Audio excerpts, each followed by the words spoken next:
Yani Mheshimiwa Joel anakuja kutuambia kapokea hundi bilioni 200. Anasema zimepelekwa wizara za kisekta. Yeye ndio waziri wa vijana. Alipaswa kuratibu na kucoordinate taarifa kwamba wizara ya kilimo wamepewa shilingi kadhaa. Utaratibu wake ni huu. Wizara ya uvuvi wamepewa shilingi kadhaa. Wizara ya madini wamepewa shilingi kadhaa. Hajawahi kuzungumza. Anaishia kusema tu fedha zimepelekwa wizara za sekta. Sisi tuelewe nini kama vijana?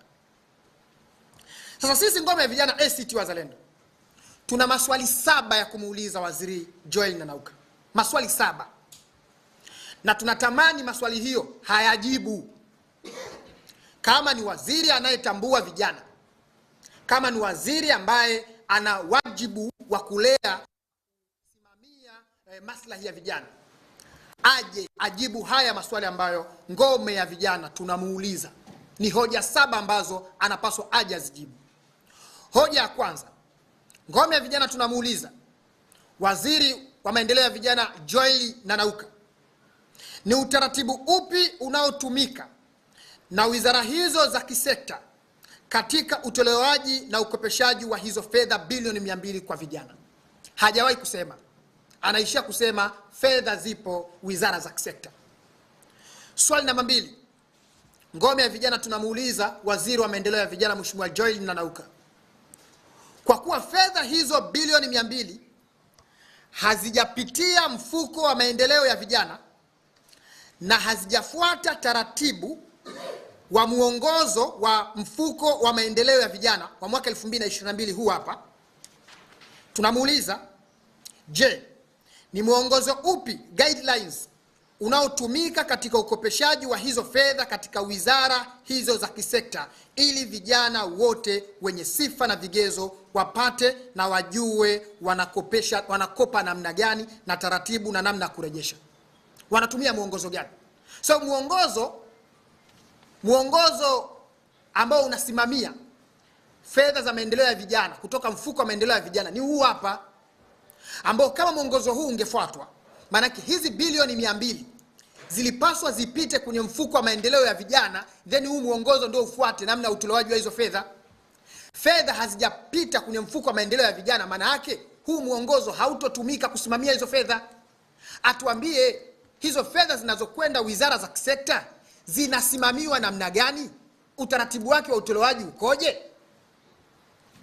Swali namba 3 ambao ngome ya vijana tunamuuliza Mheshimiwa Joel Nanauka, waziri wa maendeleo ya vijana, ni mfumo upi wa uwajibikaji, ufuatiliaji na tathmini inayotumika kufuatilia na kudhibiti matumizi mabaya ya fedha hizi, kuzuia wizi na ubadhilifu wa fedha hizo bilioni 200 ili ziwafikie na kuwanufaisha vijana ambao ndio walengwa katika hizo wizara za kisekta? Ni utaratibu gani? Maana yake kama zimepelekwa wizara za kisekta, maana yake kwanza mpaka sasa hatujajua kila wizara imepata shilingi ngapi. Kwa hiyo haiwezi kufuatilia kitu ambacho hujui wizara imepata shilingi ngapi. Hatujui kilimo amepata shilingi ngapi. Hatujui uvuvi amepata shilingi ngapi. Hatujui madini amepata shilingi ngapi. Anasema fedha zimetoka, Mheshimiwa Rais amezitoa bilioni 200 zimekwenda wizara za sekta. Na yeye anajiita ni waziri wa vijana. Tunahitaji taarifa iliyokamilika. Swali namba 4 kwa waziri wa maendeleo ya vijana Mheshimiwa Joel Nanauka,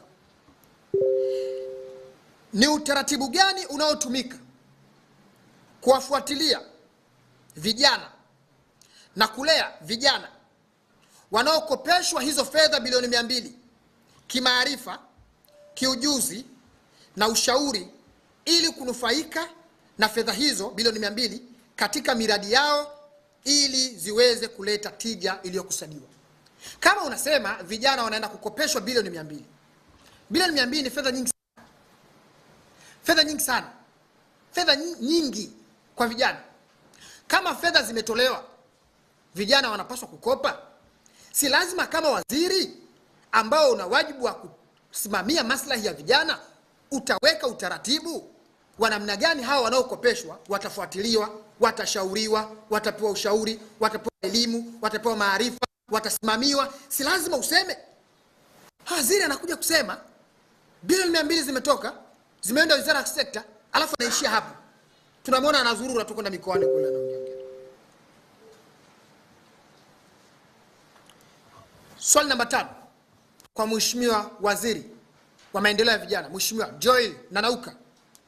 Kwa nini fedha hizo bilioni 200 zilizotolewa na Mheshimiwa Rais kwa ajili ya vijana na kukopesha vijana na kuwezesha vijana kwenye hizo wizara za kisekta zimepitia wizara za kisekta badala ya kuingizwa kwenye mfuko wa maendeleo ya vijana wenye malengo maalum ya kuwezesha vijana kupitia akaunti yake mahususi ambayo iko hapa, ambayo ina jina Youth Development Fund?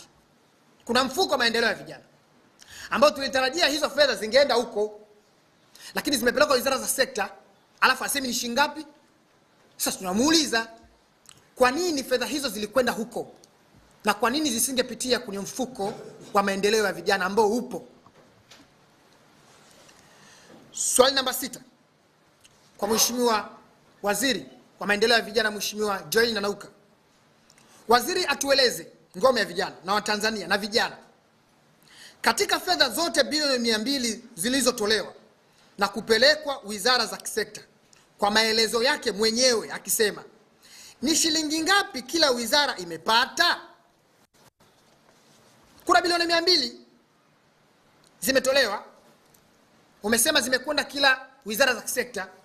Sasa kama waziri ambao una wajibu wa kuratibu hili, fedha hizi ni za vijana wako, si unapaswa uambie vijana kwa wizara ya kilimo wamepeleka shilingi kadhaa, wizara ya uvuvi shilingi kadhaa, wizara ya mifugo shilingi kadhaa, wizara ya madini shilingi kadhaa, ili iwe na urahisi katika udhibiti dhidi ya ubadhilifu, ili kuwe na urahisi katika ukaguzi, ili kuwe na urahisi katika tathmini.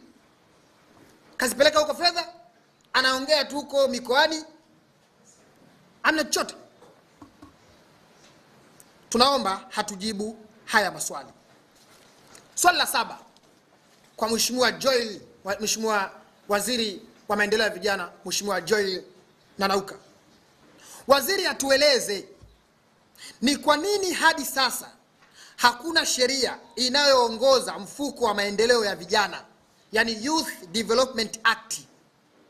Badala yake kuna muongozo tu usioeleweka wa mwaka 2022 Youth Development Fund Operation Guidelines wa mwaka 2000.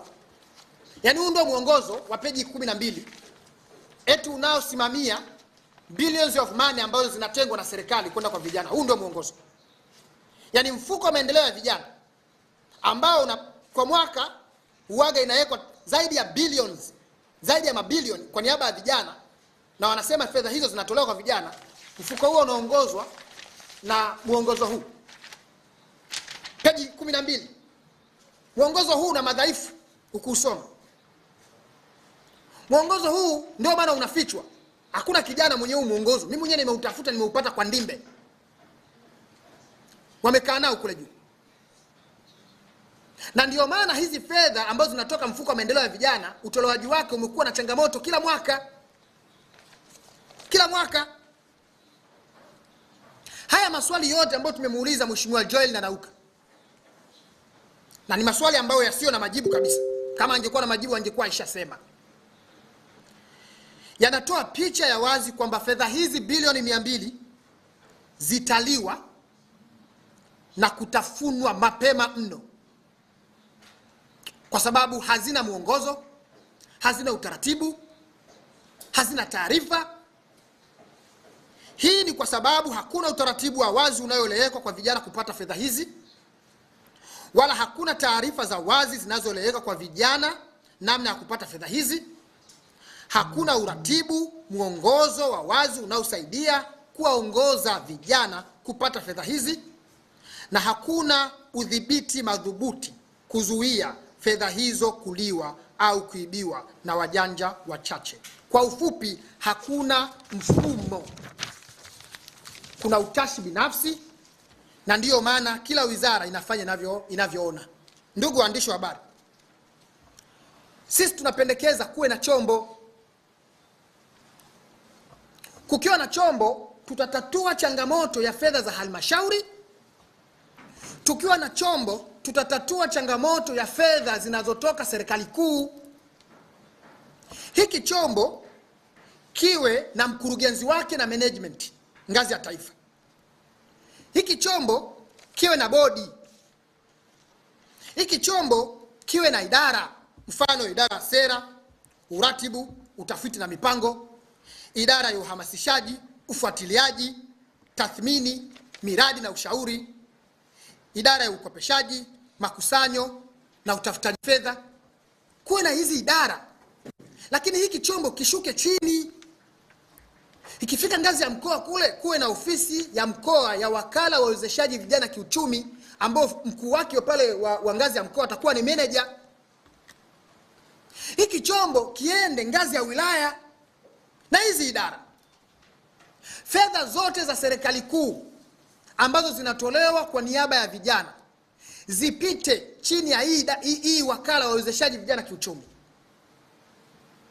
Mfuko wa maendeleo ya vijana ndio uwe mfuko mkuu katika wakala wa uwezeshaji vijana kiuchumi. Fedha zote zitengwe humo. Na sisi tumekuja na pendekezo zuri sana. Halmashauri wanaokana wako na majukumu mengi sana. Tuwapunguzie majukumu halmashauri hizi na manispaa. Katika fedha 10% wanazokusanya, kama ambavyo sheria ya fedha ya serikali za mitaa ilivyoagiza, waendelee kukusanya hizo fedha 10% za makusanyo yao ya ndani. Na sheria iwaagize hivyo kama ambavyo imewaagiza sasa hivi. Fedha 4% kutoka hizi fedha 10%, zile 4% za vijana zichukuliwe zipelekwe wakala wa uwezeshaji vijana kiuchumi kwenye mfuko wa maendeleo ya vijana. Kwa hiyo mfuko utakuwa na vyanzo tofauti vya mapato. Mfuko utakuwa na 4%. Kila halmashauri watapaswa kupeleka 4% ya makusanyo kutoka 10%. Halmashauri zibaki zinadili na watu wenye ulemavu na wanawake. Vijana wahudumiwe na chombo maalum kwa unyeti wao kinachoitwa wakala wa uwezeshaji vijana kiuchumi. Halmashauri zibaki zinadili na watu wenye ulemavu na wanawake. Vijana wahudumiwe na chombo maalum kwa unyeti wao kinachoitwa wakala wa uwezeshaji vijana kiuchumi. Na mfuko wa maendeleo ya vijana uwe chini wa wakala wa uwezeshaji vijana kiuchumi. Serikali inatoa sijui bilioni 200, bilioni 300, bilioni 100, zisipite sijui wizara za kisekta. Fedha ziende kwenye mfuko wa maendeleo ya vijana chini ya wakala wa uwezeshaji vijana kiuchumi. Huko ndio uratibu utakuwa vizuri. Kijana atakuwa anajua anaenda wapi. Sasa hivi hakuna chochote. Kula halmashauri ni upigaji, wizi, fedha zikusanywi, ujanja, fedha zinaliwa, vijana wanabaguliwa, vijana wameamua kuacha. Huku juu fedha zinazotolewa, Mheshimiwa Rais anatoa fedha bilioni 200, waziri anakuambia zimekwenda wizara za kisekta. Utaratibu ukoje wizara za sekta? Hasemi. Zimepelekwa shilingi ngapi kila wizara? Hasemi. Haya mambo yanapaswa kukomeshwa, na dawa ya kutatua changamoto hii ni kuwa na chombo maalum kinachoweza kusimamia vijana na kuwezesha vijana, kitakachokuwa kinaitwa wakala wa uwezeshaji vijana kiuchumi. Pendekezo letu la pili